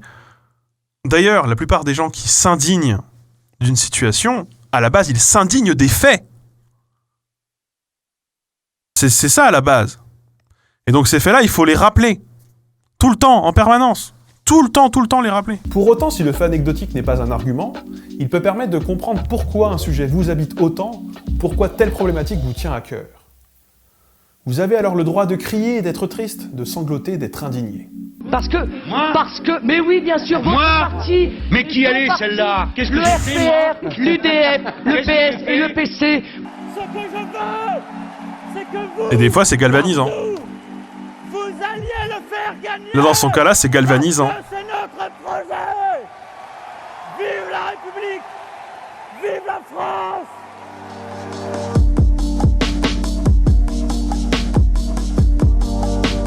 Il est S'indigner, c'est aussi une façon pour tenter de disqualifier la rationalité du discours de son interlocuteur. Oui, bien sûr. toujours important de recentrer un débat s'il vous semble qu'on en oublie le propos de base et que les arguments désormais développés viennent valider un discours qui, en réalité, n'est plus du tout le même. Dans le cadre d'un débat ou d'un meeting time d'Among Us, c'est particulièrement important, surtout si cela met en défaut votre version, votre vision, votre façon de voir les choses. Et pour cela, il ne faut parfois pas hésiter à saisir la parole. Cela dit, de manière générale, je vous déconseille de couper la parole aux gens, surtout si ce sont vos amis et que vous voulez conserver de bons rapports avec eux. Et puis c'est plus facile de répondre à quelqu'un quand on a tous les éléments, c'est-à-dire quand il a fini. Et puis d'ailleurs, ce serait facile de vous disqualifier d'un débat si jamais vous vous mettiez à couper la parole et à répondre à des demi-phrases. Il suffirait pour cela de prétexter qu'on voulait dire autre chose, mais que ça vous l'auriez su si vous aviez écouté, plutôt que de faire perdre son temps à tout le monde, là. Là, on a eu Dassault récemment qui a été condamné à de la prison. Dassault, c'est quand même aussi un politique, c'est un milliardaire patron du Figaro. Et il y a beaucoup de noms qui sont donnés, mais non, c'est vos propositions. C'est pas parce que j'ai pas de cravate qu'il faut me couper. Oh non. Voilà. Si vous voulez meilleure phrase, la parole, franchement, c'est une façon tellement simple de recadrer le truc. Poutou, sur cette phrase-là, il est... D'ailleurs, on a dit « Oh non !» J'adore cette indignation derrière. De la journaliste comme non. En vrai, donc il y a deux idées centrales qui sont quand même. Il faut rappeler le cœur du débat. Si jamais il y avait un débat ou une discussion entre amis, ou une négociation salariale par exemple, ou alors quoi que ce soit, un rapport de force qui est institué, c'est-à-dire vous êtes à Pôle Emploi, j'en sais rien, vous cherchez du boulot, enfin il y a plein de cas où ça s'applique. Rappelez le problème de base, la problématique de base, il faut sans cesse la rappeler parce que on divague tout le temps. Les sujets passent d'un à l'autre, etc. Et parfois, ils s'enchaînent sans jamais vraiment se conclure et on en perd un peu on perd un peu le fil. Vous êtes marrant. Putain. Oh. On va aller mieux que ça, les gens, on va aller mieux que ça. C'est pas possible. Donc des fois, quand les gens partent trop loin, etc., prendre la parole pour remettre la balle au milieu du terrain, il faut le faire. Il faut vraiment le faire. Après, il faut pas non plus couper les gens tout le temps. Sinon, c'est ce qui arrive. Quand vous coupez les gens, vous potentiellement... En fait, c'est facile de répondre. En fait, quand on se fait couper, en permanence, c'est facile de s'indigner et de pointer du doigt celui qui nous coupe en lui disant bah tu vois, si tu m'avais laissé parler, j'aurais pu, si j'avais fait ceci, j'aurais pu, etc. Alors évidemment, il faut du répondant. Parce que évidemment, les gens qui coupent beaucoup ou les autres en face arrêtent de parler, ils occupent l'espace d'une manière assez déloyale. Donc c'est assez compliqué et c'est pas trop un truc à faire entre amis d'ailleurs. Comme on regarde cet extrait en mode de Madeleine, un bon signe. C'est un bon signe à mon avis que ça manque clairement dans le débat public, les gens qui viennent et disent les choses. Une personne qui n'est pas censée être à la télé, il prend de l'espace, effectivement. Effectivement. Tout à fait. Tu parles trop près de ton micro. Bah, éloigne-toi tes enceintes. Un signe de la main, et ben ça suffit souvent. Voilà. Les gestes aussi, hein, vous avez le droit de parler avec les mains. Écoutez les gens qui vous inspirent ou qui sont réputés pour être de bons rhéteurs. Pour cela, évitez évidemment toutes les chaînes de développement personnel qui vous vendent du rêve et surtout des formations. On n'y trouve qu'un mode d'emploi sur comment jouer à l'humain pour arriver à vos fins. Et souvent, vous finissez juste par être grillé à 10 000 bornes et à la clé, vous perdez vos amis en plus de perdre votre pognon. Bref, le bullshit d'école de marketing, ça ne convainc que ceux qui fréquentent ces mêmes écoles. Et le bullshit de start-upper, que ceux qui se branlent dessus. Et ça, c'est très important. Hein. LinkedIn, c'est pas un modèle. Hein. Les écoles de com, c'est pas des modèles non plus. Hein. Un bon rhéteur. Un bon traiteur. Voilà. Souvent, c'est ridicule. C'est extrêmement ridicule. Et ces gens-là, effectivement, souvent comme des professionnels de la com, etc., blablabla. Et c'est du bullshit, hein, intégral. Et la plupart des chaînes de développement personnel là, qui vous vendent des formations pour bien parler, pour être stylé et être charismatique, juste, ils vous siphonnent votre fric, et c'est tout. Vous vous faites carotte, hein. Vraiment. Vraiment. Et souvent, vous êtes grillés, hein. Non. Écoutez plutôt des discours politiques de tribuns reconnus. Alors juste, un bon rhéteur, je vais vous l'écrire dans le chat, parce que visiblement, et c'est pas tous le mot. Un bon rhéteur. Oh là là, ça s'écrit pas comme ça. Rhéteur. Rhéteur, comme le mot rhétorique. Quelqu'un qui est bon, qui maîtrise bien l'art de la rhétorique. Notamment. À gauche, on trouve Mélenchon qui est efficace, à droite, on aura volontiers Badinter ou De Villepin. D'ailleurs, si jamais, c'est un truc, moi, c'est deux choses que je vais vous conseiller d'écouter. Badinter, son discours sur son plaidoyer contre la peine de mort, et De Villepin, le discours à l'ONU contre la guerre en Irak, par exemple, c'est des choses qui sont... on apprend des choses en écoutant ce genre de choses. On apprend. Badinter à droite, ah bah Badinter, oui, excuse-moi. Je vais vérifier, mais Badinter, il est à droite. Hein. Déjà, professeur de droit privé, bon...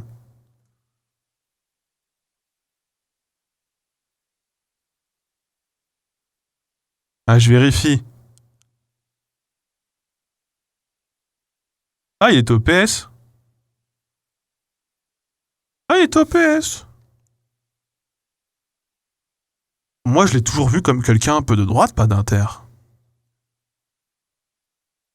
Vraiment? Ouais. J'ai toujours vu un peu comme ça.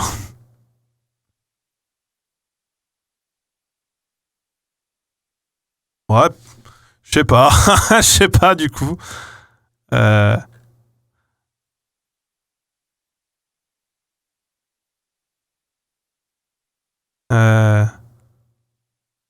Ouais, peut-être qu'il est pas tant à droite que ça. Bon, il a été indigné par la mise à mort médiatique de Dominique Strauss-Kahn, visiblement. Bon, il est parti des choses, bon. Bref, par rapport. Après, il est avocat aussi. Bon, vous avez l'air de dire qu'il est plutôt de droite, moins que sa femme. Mais je sais même pas qui est sa femme. Hein. C'est qui la femme de Badinter? Anne Vernon? Ou Elisabeth Badinter? Et les deux. Elisabeth Badinter, maintenant, par...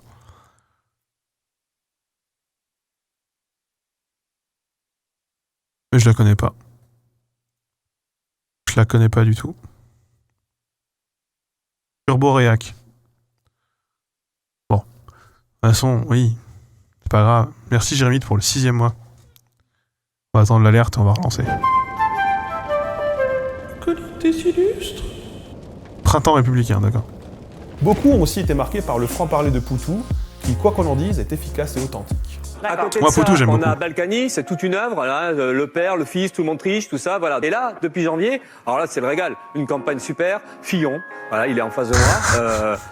Que des histoires, et plus on fouille, plus on sent la corruption, plus on sent la triche. Ensuite, il y a aussi Le Pen, hein, à côté. Alors, elle va peut-être réagir aussi. Car là, c'est pas ici, c'est l'Europe. Alors l'Europe, pour quelqu'un qui est anti-européen, ça gêne pas de piquer de l'argent de l'Europe.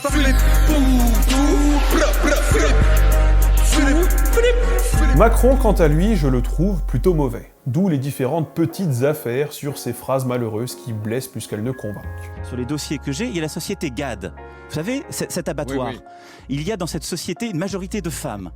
Il y en a qui sont, pour beaucoup, illettrés. D'ailleurs, c'est l'un des champions des mots ça, c'est obscurs terrible, des hein. hypercorrections, ce qui le rend certes unique, mais surtout pas toujours très clair et parfois ringard. Il ne faut pas raconter non plus des carabistouilles à nos concitoyens. Hein. Donc ce que vous proposez, comme d'habitude, c'est de la poudre de perlimpinpin. D'ailleurs, je m'étais farci de longues heures de discours de chacun des candidats au présidentiel de 2017 quand je bossais sur mon format Figure, un format qui avait pas mal bidé à l'époque, qu'on se le dise, mais qui intéressera peut-être ceux qui veulent creuser l'aspect rhétorique en politique. Mais ouais, pour avoir écouté beaucoup de discours politiques, Macron, je le trouve mauvais. Je le trouve mauvais, et c'est ce qui le pousse. Et en fait, il y a quelque chose de très Giscard. Giscard, par exemple, il vous laisse donner une image populaire, il s'invite à bouffer chez les Français, un peu comme Macron s'invite chez McFly et Carito, pour paraître populaire et pour parler à des classes sociales à laquelle il ne pouvait pas parler, parce qu'en fait, dès l'instant qu'il parle de milieux qu'il ne connaît pas, il dit pas forcément des contre-vérités, mais il s'exprime mal. Et il s'exprime mal, et il s'exprime de manière méprisante, souvent.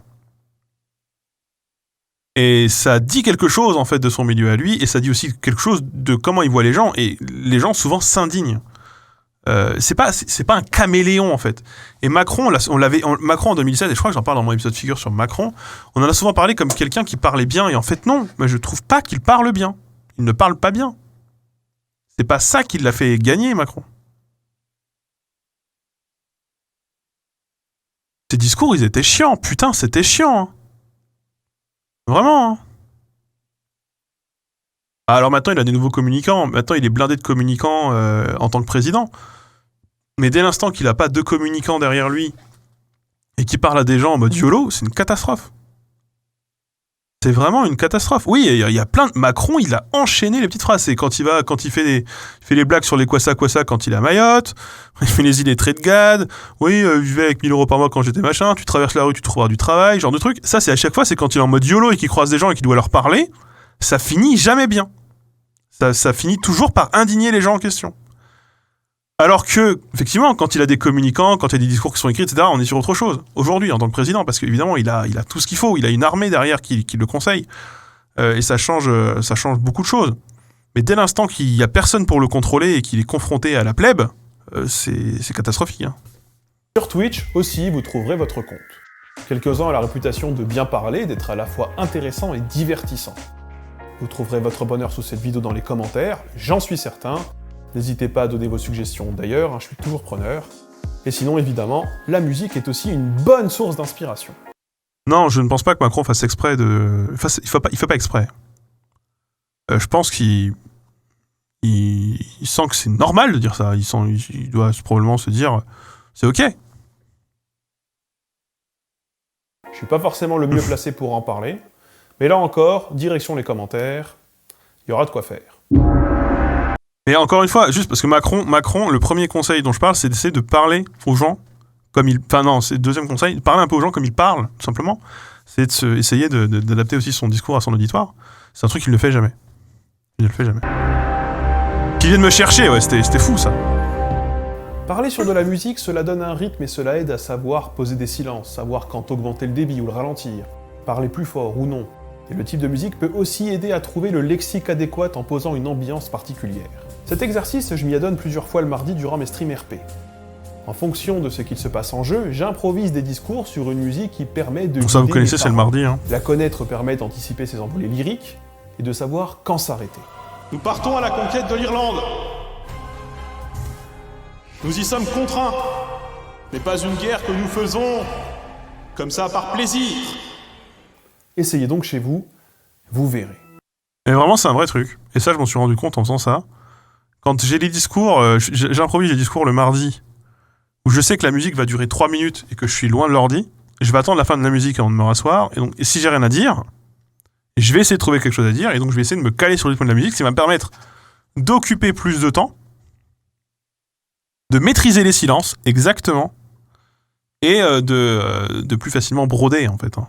Broder et savoir quand est-ce que je dois mettre l'intensité, quand est-ce que je dois parler plus fort, quand est-ce que je dois partir, etc. Voilà. Hollande était bon. Hollande, il est fort dans les petites blagues. Hollande, les petites blagues, il est fort. Il y avait quand même des petites blagues qui faisaient rire. Hollande, il a ce pouvoir un peu de réussir à détendre l'atmosphère et à faire des petites blagues un peu drôles. Mais bon, pas toujours. Hein. Pas toujours, évidemment.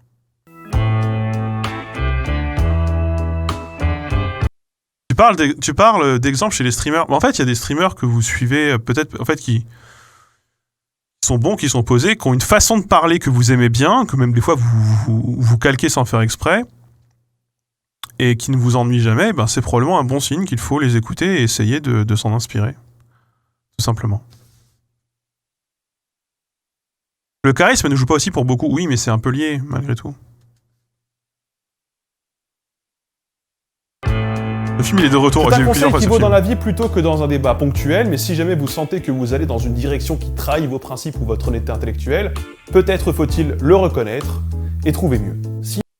Alors, Antoine, il y a aussi après, bien sûr, il y a aussi le fait que plus t'es connu, plus on va reprendre ce que tu dis, parce qu'il y a un effet culture, il y a un effet... Merci DJ Kowis pour le 11e mois. Il y a aussi un effet communautaire, un effet mode, un effet maîtrise de code commun. Mais globalement, c'est vrai pour tout, en fait. Hein. Un auteur que vous aimez bien lire ou quelqu'un que vous aimez bien écouter, il faut l'écouter. Moi, par exemple, j'aime beaucoup écouter Bégodeau. Voilà, j'aime beaucoup écouter Bégodeau, parce que Bégodeau, je le trouve bon. Voilà, je le trouve bon. Il est fort quand il parle, Bégodeau. Il est fort. Il est fort, parce qu'il sait de quoi il parle, et c'est une espèce de chimère. Ouais, Ospolitique, j'aime beaucoup aussi écouter ses matinales, elles sont très drôles. C'est très drôle, t'apprends des trucs, il a une façon de faire des blagues qui est la sienne, il a une façon de détourner les choses qui est la sienne. C'est vrai pour la plupart d'entre nous, hein, de toute façon, c'est vrai pour la plupart des gens. Hein. On va toujours un peu fasciné des débats politiques français, car en tant que... Et c'est monté. En tant que Suisse, il n'y a pas de débat pour défendre sa voix, pour obtenir de l'audience, mais plutôt des défenseurs d'idées, car nous votons pour des projets.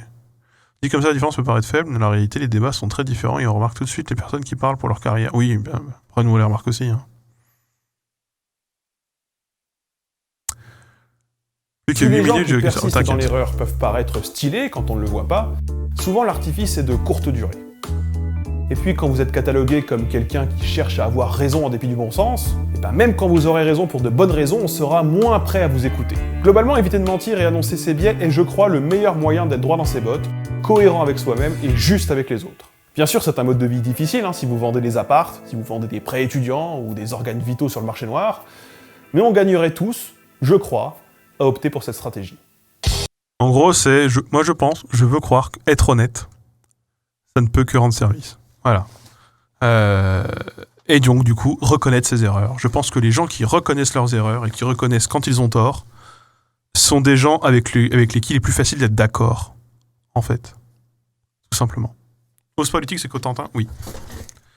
Et même les gens que j'aime pas, hein, d'ailleurs.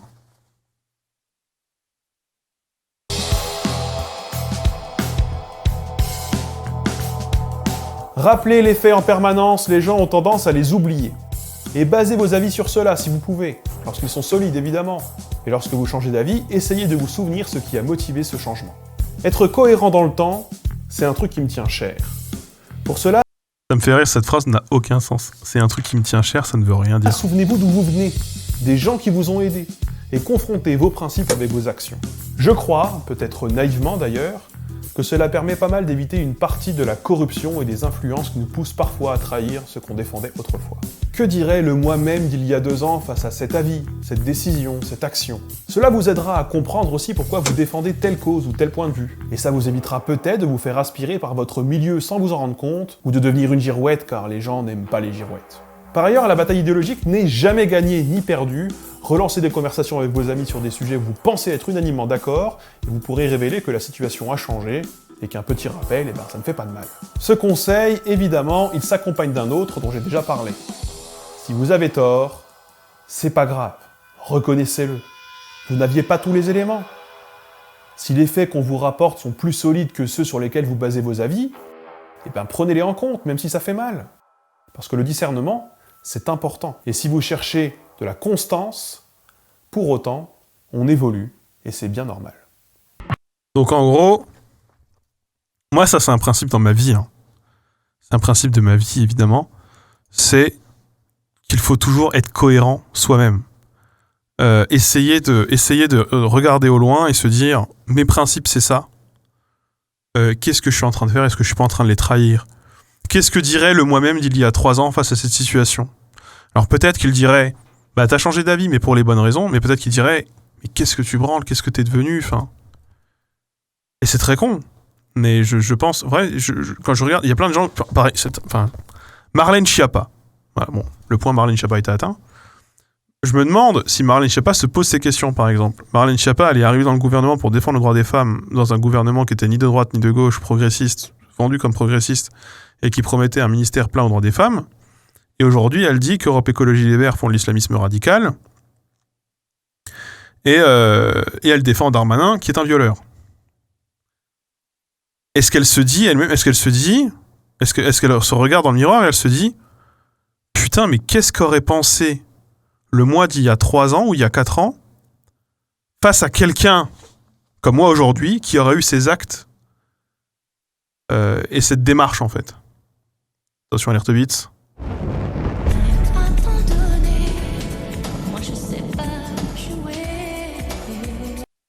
Il y en a plein d'autres, hein, évidemment, qui rentrent dans cette case. Là, j'y pense à ça parce que je l'ai vu encore des trucs ce matin sur elle où elle a été encore dire des conneries sur CNews et ça me fait péter des durites. Et donc, je crois que c'est vraiment un guide qu'il faut suivre. Je suis pas sûr qu'on puisse rester cohérent avec ces principes. Moi, je pense que c'est un horizon qu'il faut viser. Il faut viser. Voilà. J'ai un peu l'impression que c'est ça, quoi. C'est ça qui... Moi, je me sens sale. Hein. Si jamais je me sens pas cohérent, si jamais je sens que je me trahis mes propres principes, je trahis ce que je défends, je trahis d'où je viens, les gens autour de moi, etc., je me sens sale. Extrêmement sale. Vraiment. Donc j'essaye toujours d'avoir ça en tête.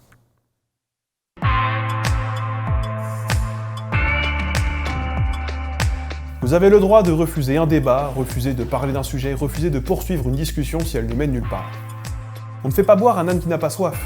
Et des fois, c'est juste perdre son temps. Et si vous sentez que votre avis, lorsqu'on vous le demande, ne sera pas bien accueilli, ne le donnez pas. Passer pour le pisse-froid, c'est jamais marrant et on n'en tire jamais quoi que ce soit de bon. Ni pour soi-même, ni pour les autres. Et parfois, on n'a tout simplement pas envie. Et si on n'a pas envie, on n'a aucune raison de se forcer. Ça, c'est important aussi. Vous avez le droit de refuser un débat ou une discussion. Vous avez vraiment le droit. Hein. Personne ne peut vous forcer à mener une discussion que vous n'avez pas envie de mener. Et si ça veut dire juste que tes anciens principes sont plus en accord avec ton évolution, c'est pas un peu un risque de rester bloqué à un certain stade? Non mais alors après, c'est ce que je dis aussi. Si jamais t'as reconsidéré des principes que tu avais ou une vision du monde que tu avais, comme moi par exemple sur le nucléaire, moi c'était mon cas sur le nucléaire, eh bien... Si jamais tu considères que c'est parce que tu as eu des arguments plus solides entre-temps, et que du coup tu avais tort, oui, non, tu reconnais que tu avais tort, et tu évolues. Mais dans ce cas-là, je pense que les changements doivent être motivés. Il faut que tu ne peux pas te dire, j'ai changé, je suis comme ça maintenant. Si jamais tu identifies jamais d'où vient le changement, il y a quand même une forte chance que tu te fasses submerger par tout un tas de structures externes qui te submergent déjà en réalité. Et tout simplement avoir pris la grosse tête et devenu un gros bourgeois parce que t'as chopé de l'argent et te mettre à mépriser les pauvres parce que t'en es plus un, ou être aveuglé par le succès parce que t'en as eu un peu, etc. Ça, c'est les risques. C'est les risques. Et donc, l'un des meilleurs moyens, je pense, de chanter ce risque, c'est de tout simplement essayer d'avoir une cohérence dans sa démarche. Et la cohérence dans la démarche, ça ne veut pas dire avoir une vision du monde et s'y tenir toute sa vie. Ça veut dire avoir, je pense, un minimum de principes directeurs, des principes qui peuvent être très larges, et ensuite les reconsidérer en fonction des éléments, et essayer d'être le plus juste, en fait. Tout simplement. Moi, c'est essayer d'être le plus juste, d'être le plus honnête intellectuellement, d'être le plus constant, être droit. Voilà, j'essaye d'être comme ça, voilà. Et de ne pas trahir qui je suis ni d'où je viens. Moi, c'est important pour moi. Le risque de refuser le débat, c'est de passer pour celui qui a tort et qui est buté sur ses positions. Oui, mais le risque d'aller dans un débat où tu n'as pas envie d'aller, c'est de faire passer tes positions pour encore pire qu'elles ne le sont, et pour faire en sorte que les autres... Enfin, perdre un débat d'avance, en fait. Tu perds un débat d'avance. Et des moments, t'es fatigué, t'as pas envie, t'es pas obligé, quoi. Rien ne t'y oblige. Dernier conseil. Écoutez-moi, mais avec des pincettes quand même. Parce que... Juste pour répondre, tu tiendrais le même discours de quelqu'un qui serait à gauche et qui passerait encore plus à gauche. S'il le fait pour des raisons, s'il sait d'où ça vient, quels sont les faits qui ont motivé ceci ou cela, c'est quand même plus défendable que juste en fait, il se rend pas compte et dit maintenant c'est que je suis comme ça et pas autrement, quoi. Chanter, que ça veut dire court-circuiter. Le storytelling, c'est-à-dire l'art de se raconter pour rendre une situation ou une personne plus stylée, ça marche. Et il y en a pas mal dans cette vidéo, surtout au début. Mais ça ne doit pas vous leurrer. Cette vidéo, comme elle est tout à fait personnelle, n'est peut-être pas de bons conseils. Boire mes paroles, comme celle de qui que ce soit d'ailleurs, ce n'est jamais un bon plan. Et si vous avez l'impression d'être tout le temps d'accord avec quelqu'un, je dirais qu'il faut peut-être d'autant plus vous méfier et remettre votre esprit critique en route. Ça, c'est très important. Hein. Là, vous n'avez pas à m'écouter, à boire mes paroles déjà. Vous arrêtez de faire ça, si jamais vous le faites. Cette vidéo-là, il y a beaucoup de subjectivité. Et donc, c'est à c'est à prendre pour ce que c'est. Et si jamais vous êtes tout le temps d'accord avec moi, c'est qu'il y a... On ne peut pas tout le temps tous être d'accord, et c'est pas grave, en fait. Il ne faut pas que vous vous sentiez obligé, par exemple, d'être d'accord avec quelqu'un juste parce que vous l'aimez bien, par exemple. Ça, faut vraiment arrêter. Et surtout, il faut se méfier des gens qui n'ont jamais d'avis. Moi, je trouve que c'est les pires. Il faut vraiment se méfier des gens qui n'ont jamais d'avis. Parce que personne n'a jamais tout le temps raison. Parce que tout le monde se trompe. Et parce que la science infuse n'a pas encore frappé aucun des individus de notre planète. Des os, pas des os. Par ailleurs, globalement, méfiez-vous des gens qui se servent d'un parcours hors norme pour valider leur discours. Méfiez-vous des gens qui n'ont jamais d'avis aussi. Et méfiez-vous... Vraiment, méfiez-vous, je trouve, le plus de ceux qui n'ont jamais d'avis. Hein. C'est les plus traîtres. Hein. Et c'est là... Enfin, moi, dans ma vie, les espèces de caméléons idéologiques et les caméléons d'avis, ce sont les gens qui m'ont le plus déçu, en fait. C'est des gens avec qui tu crois des fois qu'il y a une réciprocité, un truc, quelque chose, amicalement parlant, par exemple, et à la fin, en fait, comme c'est un peu des mercenaires d'avis, quoi. Moi, j'ai beaucoup été déçu par ce genre de personnes. Les gens qui ne prennent jamais vraiment position et qui n'ont jamais vraiment d'avis, ça cache souvent quelque chose, je trouve, perso. Méfiez-vous de ceux qui sont prêts à tout vous promettre, car ils sont souvent prompts à ne jamais rien vous donner. Et je crois que c'est sur cette note pessimiste que je vais vous demander de vous abonner à ma chaîne, d'aller acheter mes visuels sur ma boutique, comme ce t-shirt, de checker Utip et Tipeee, et de me rejoindre sur Twitch actuellement, là maintenant tout de suite, pour parler de tout ça, car j'y suis en direct. Et vous avez sûrement plein de choses à me dire.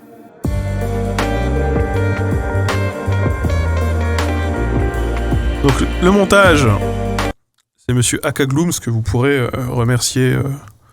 Je sais pas s'il est encore là, mais n'hésitez pas à lui laisser un commentaire, en parler en commentaire, il les lira probablement. C'est lui qui a fait le montage. Ne pas avoir d'avis, c'est aussi reconnaître ne pas en avoir assez sur le sujet. Alors, il y a une différence entre dire « ça, je maîtrise pas » mon avis n'est pas pertinent. Désolé, je ne peux pas vraiment parler ou dire quoi que ce soit. Je saurais pas dire. Ça, c'est une chose. Ça, c'est vraiment plutôt dans la case d'être honnête. C'est une différence avec de ne jamais avoir d'avis, de ne jamais vouloir donner son avis. Ce n'est pas la même chose. On n'est pas du tout sur la même chose. Je trouve que ce n'est pas la même chose, à titre personnel. En fait, même, il y a beaucoup de gens qui n'ont pas d'avis. Parmi les gens qui ont souvent pas d'avis, il y a souvent des gens qui sont d'accord avec tout le monde aussi. Et c'est un peu pareil. Ne pas avoir d'avis et être d'accord avec tout le monde, c'est un peu la même chose. Et c'est un peu une chose de laquelle on doit se méfier. Je trouve.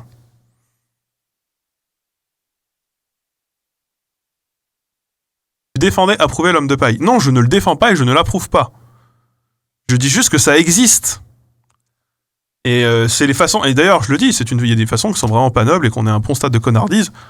Je le dis, ça, dans la vidéo. Je le dis, c'est pas quelque chose que je défends. Enfin, je sais pas pourquoi vous pensez que je le défends. Mais je ne vais pas ne pas en parler, parce que c'est juste parmi les choses les plus courantes qui soient en débat. Être d'accord avec tout le monde, c'est surtout être d'accord avec n'importe qui. Mais souvent, en fait, c'est même pas en plus. Il y a aussi ce côté... il y a le côté, il faut plaire à tout le monde. Donc je vais plaire à tout le monde en étant d'accord avec tout le monde. Alors qu'en fait, des fois, ça cache quelque chose. Des fois, c'est plus simple de dire « je n'ai pas d'avis » que de le donner. Oui, et je crois d'ailleurs que je le dis dans la vidéo. Je crois que je le dis tout à fait dans cette vidéo. Dans le moment où t'es pas obligé de discuter de quoi que ce soit avec quelqu'un, parce que je crois même que je le dis précisément, je vais dire ça, je suis quasiment sûr de le dire. On ne fait pas boire un âne qui n'a pas soif, et des fois c'est juste perdre son temps. Et si vous sentez que votre avis, lorsqu'on vous le demande, ne sera pas bien accueilli, ne le donnez pas. C'est important aussi. Il ne faut pas se mettre dans une position où vous allez être la cible de tous, ça va être chiant, vous allez convaincre personne à la fin, vous vous sentez pris au piège, vous avez le droit, à ce moment-là, de trouver une parade pour ne rien dire. Mais encore une fois, c'est quelque chose de spécifique. Ça ne veut pas dire être d'accord tout le temps avec tout le monde. L'homme de paille, c'est en gros créer un argument qui n'a pas été donné pour le démonter ensuite, pour disqualifier tout un discours. Je vais pas discuter d'homéopathie avec ma frangine. Oui, par exemple, moi, je ne discute pas d'homéopathie avec ma belle-famille, avec ma belle-mère, par exemple. Jamais. Ni vaccin, quoi. C'est perdu. Donc j'évite, quoi. J'évite, ouais, d'accord. Je sais que bon, c'est dans un schéma qui fait que je pourrais pas lui dire, je pourrais pas la faire comprendre quoi que ce soit, je pourrais pas lui faire comprendre quoi que ce soit. Et en plus, il y a ce truc de mon daron, il a un peu ça aussi, il y a beaucoup de vieux qui sont comme ça, de se dire bah moi je suis plus vieux donc j'ai plus raison, j'ai plus d'expérience sur des sujets où ils y connaissent rien. Bah dans ces cas-là, juste mais souvent, alors j'en ai pas parlé, mais je crois pas en avoir parlé dans la vidéo, mais des fois en fait, le même discours, mais dit par quelqu'un d'autre, peut passer beaucoup mieux. Des fois, il ne faut pas être la personne qui incarne son discours. Ça, c'est un peu le 15e avis, le 15e conseil que je n'ai pas jamais donné. Et ça vaut particulièrement bien. Ça vaut particulièrement quand ça concerne votre famille. Quand ça concerne vos parents. Quand il y a un lien d'ascendance. Il vaut mieux avoir un ami qui paraît neutre ou extérieur, ou une connaissance qui paraît plus neutre et plus extérieure, qui déballe le discours que vous avez, plutôt que vous-même. Et moi, ça m'est arrivé plusieurs fois. Et ça m'est arrivé plusieurs fois sur YouTube, dans des groupes de vidéastes, où il y a un phénomène qui rentre en jeu, qui est que les personnes n'ont pas le même poids au niveau de leur discours et de leurs avis en fonction de leur taille de communauté, ou en fonction de leur prestige ou de leur aura. Et moi, je suis pas un gros vidéaste, je suis un vidéaste de taille moyenne. Et donc je sais, des fois, que je perds au rapport de force, que moi on ne m'écoutera pas, et qu'il sera plus facile d'être en désaccord avec moi, même si c'est un peu gratos, qu'être d'accord. Et donc des fois, il faut que je me prépare, il ne faut pas que j'aille seul, il faut que j'ai des gens avec moi, etc. Et ça m'est arrivé, notamment une fois, de dire, d'aller voir quelqu'un et de lui dire Alors moi, voici la situation, je sais qu'on est d'accord là-dessus, est-ce que toi, tu peux en parler à machin? Parce que moi, si j'y vais, ça ne passera pas. On venez non. Ça n'aura pas. Je peux vous raconter juste une anecdote, mais là, c'est un peu spécifique. C'était à la Neocast 2. J'avais une table ronde / conférence avec Kali de la chaîne, anciennement les Topovores, et qui j'intervenais, Patrick Beau et Fossoyeur de film. Et les intitulés imprimés n'étaient pas les bons sur la conférence. Et nous, on savait que notre conférence, elle passerait jamais. Donc du coup, on a demandé à Patrick et Fossoyeur de venir. Ça pouvait les intéresser. Et blablabla. Et donc du coup, en mettant leur nom, on s'assurait du fait que ça finirait sur le planning. Parce qu'il y a ça aussi. Et on leur a demandé de réimprimer les intitulés parce qu'ils étaient faux. Et on nous a dit non, c'est pas possible, vous cassez les couilles, blablabla, blablabla, blablabla. Donc on a été demandé, je crois que c'était à Patrick, de texto dire ce qu'on lui a dit de dire à l'orga de la Neocast sur cette histoire de papier. Et ils ont fini par réimprimer les papiers, ça ne posait plus de problème. Tout d'un coup, c'était ok. Donc dans ce cas-là, on n'était pas les bonnes personnes pour incarner notre propre discours. Nos propres arguments. C'est terrible. Fossoyeur de film, oui, François Torel. Ça arrive dans plein de situations, hein, évidemment. C'est le côté argument d'autorité. Je vais citer du Lordon, le débat se fait dans la tête des gens, parfois on a l'impression de ne pas convaincre, mais en fait les gens changent rarement d'avis pendant la discussion. Et beaucoup plus souvent, les gens changent d'avis après la conversation. En y repensant, oui, évidemment, bien sûr, évidemment. 17h GeoGuessr, c'est dans 9 minutes. 17h20 GeoGuessr en réalité. C'est lourd à la fin quand ta sœur dit la même chose que toi à tes parents et que tu as systématiquement tort et elle raison. Oui. Oui. Mais qu'est-ce qui est le plus important entre toi et tes idées? Est-ce que tes idées, c'est pas toi? Est-ce que c'est pas une victoire? Hein? Et une victoire sans crédit, c'est une victoire... Enfin, bien sûr, il y a la question du crédit et la question de la reconnaissance, qui est une question qui est fondamentale.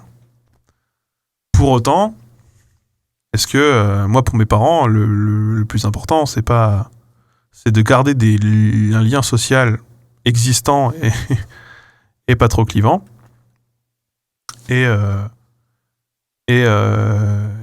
si jamais il y a des gens qui peuvent leur faire changer la vie sur des trucs, moi ça me fait péter les durites aussi. Hein, mais dans ma famille, il y en a plein qui me font « Ah oui, d'ailleurs, tu savais que ceci et que cela ?» Oui, je t'en ai parlé 30 fois, et juste tu m'écoutais pas, et t'étais pas d'accord, et tu t'en avais rien à foutre, mais là, visiblement, comme c'est machin random, pété du cul qui te l'a dit, et que tu le connais ni ni d'Adam, mais que lui, tu l'aimes bien, et puis lui, t'as l'impression qu'il est stylé, lui, tu l'écoutes. Alors que moi, non. Bien sûr, ça rend fou. Je ne vais pas vous dire le contraire, ça rend fou. Mais il faut accepter. Je pense que quand c'est ta famille, il faut accepter. Pas parce qu'il faut leur donner un passe-droit, mais juste parce que tu pourras difficilement changer la situation, en fait. Tu pourras pas faire grand-chose. Tu peux pas faire grand-chose, malheureusement.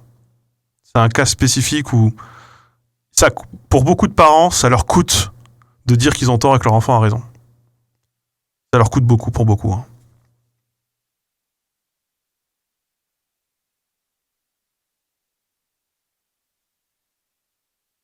Donc voilà, il y a des contextes. Hein. Il y a des contextes, évidemment. Tout est une question de contexte et de situation sociale. Avec le temps, ça change. Ça dépend sur quoi. Et ça dépend comment, et ça dépend qui, et ça dépend de beaucoup de choses en réalité, beaucoup de choses.